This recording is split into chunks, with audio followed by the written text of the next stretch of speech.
ज्येष्ठ की तपती दोपहर थी। गांव के हर घर में दरवाजे बंद थे, खिड़कियों पर मोटे पर्दे पड़े थे और आंगनों में पानी छिड़का गया था ताकि धूप की तपन कुछ कम हो सके। लोग दोपहर के खाने के बाद पंखों के नीचे सुस्ता रहे थे, पर ऐसा नहीं था कि सब सो रहे हों। कुछ मन अभी भी जाग रहे थे, कुछ बाल मन, जिनके लिए गर्मी सिर्फ एक बहाना थी, खेलने से नहीं रुकने का। चंचल को घर में बैठे रहना पसंद नहीं था। जितना गर्म दिन होता, उतनी ही जिद उसमें खेलने की उठती। वो 13 साल का एक दुबला पतला लड़का था, आंखों में शरारत की चमक और चेहरे पर कभी न खत्म होने वाली जिज्ञासा। आज उसे अपने गांव के उस सूखे कुएं के पास जाना था, जिसके बारे में बुजुर्ग कहते थे कि वहां किसी जमाने में एक साधु तप किया करते थे और फिर वहीं समा गए। चंचल को रहस्यों से प्यार था। उसे हमेशा लगता कि जो चीजें सबसे ज्यादा डरावनी लगती हैं, उन्हीं में सबसे ज्यादा मजा होता है। उसके दो खास दोस्त थे, गोलू और बबलू। तीनों मिलकर हर हफ्ते कुछ नया प्लान बनाते। कभी पेड़ पर चढ़ते, कभी नहर में तैरते, कभी खेतों के बीच से होकर दूर किसी पुराने मंदिर तक जाते। आज चंचल ने उन्हें बुलाया। तुम लोग डरना मत, आज हम उस कुएं की सच्चाई पता करेंगे। जमींदार हवेली के नीचे सुरंग वहीं से शुरू होती है, दादाजी ने बताया था। गोलू बोला, अगर भूत दिख गया तो? भूत अगर मिल गया तो इंटरव्यू लेंगे उसका, चंचल ने हंसते हुए कहा। तीनों ने पानी की बोतलें भरीं, एक पुरानी टॉर्च ली और कुछ रोटियां चुराकर जेब में डालनी। घर से निकलते समय चंचल की मां ने आवाज लगाई, धूप में कहाँ मरने जा रहा है? बाहर कुछ नहीं है मम्मी, पेड़ के नीचे बैठने जा रहे हैं, कहकर वो तेजी से निकल पड़ा।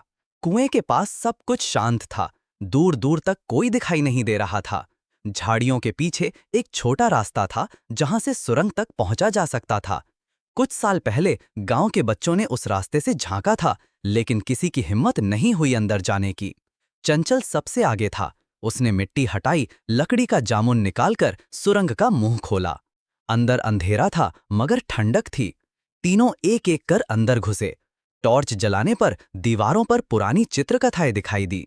कुछ ध्यान में बैठे साधु, कुछ यज्ञ करते हुए लोग और बीच में एक छोटी सी प्रतिमा जिसके नीचे कुछ लिखा था। थोड़ा आगे चलकर सुरंग एक चौड़े से तहखाने में खुलती थी। वहां बहुत सी चीजें बिखरी थीं, तांबे की थालियां, कुछ पत्थर की मूर्तियां और एक संदूक। संदूक को खोलते ही तीनों चौंक गए। उसमें कुछ सिक्के थे, एक पुराना कागज और कुछ सूखी पत्तियां जो अजीब सी खुशबू दे रही थीं। कागज पर लिखा था, ये शक्ति तुम्हारे कर्म पर निर्भर करती है। लोभ से लोग मिट जाते हैं, सेवा से उगाते हैं। बबलू हड़बड़ा गया, इसमें कुछ जादू है क्या? गोलू ने पूछा, ये पत्तियां इतनी सुगंधित क्यों हैं? चंचल ने एक पत्ती उठाई और जेब में रख ली। शायद कोई औषधि होगी, हो सकता है कुछ विशेष, बाद में देखेंगे। वापस आकर उन्होंने किसी को नहीं बताया कि क्या मिला, लेकिन अगले ही दिन से अजीब घटनाएं होने लगीं। गोलू को तेज बुखार चढ़ गया, बबलू को नींद में सपने आने लगे जिसमें वो खुद उस कुएं के पास खड़ा होता और एक बूढ़ा साधु उसे देखता।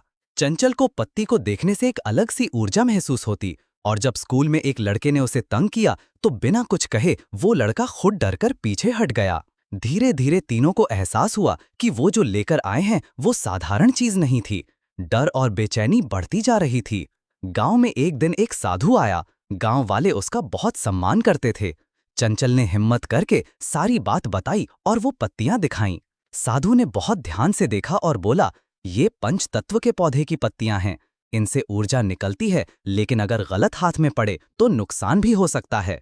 तुम लोग छोटे हो, तुम्हारा मन साफ है, इसलिए बच गए, लेकिन ये चीजें साधना के लिए होती हैं, खेल के लिए नहीं। साधु की बातों ने तीनों को झकझोर दिया। उन्होंने उस संदूक को वापस रखने का फैसला किया। अगले दिन तीनों फिर कुएं के पास गए। वो संदूक उसी तहखाने में जाकर रख दिया और वहां झुककर उन्होंने माफी भी मांगी। वापसी में सब कुछ शांत था, ना बुखार, ना डर, ना सपने। लेकिन अब चंचल पहले जैसा नहीं था। उसके मन में कुछ बदल गया था। अब वो हर चीज को तोड़ने फोड़ने या जानने की जिद नहीं करता था, बल्कि समझने की कोशिश करता था। उसमें धैर्य आ गया था। वो जान गया था कि हर रहस्य को खोलना जरूरी नहीं होता, कुछ को बस आदर देना ही काफी होता है। गांव में अब भी गर्मियां आती हैं, कुआं अब भी वही हैं और बच्चे अब भी शरारत करते हैं, पर चंचल के लिए वो ज्येष्ठ की दोपहर हमेशा उसकी जिंदगी का सबसे बड़ा सबक बनकर रह गई।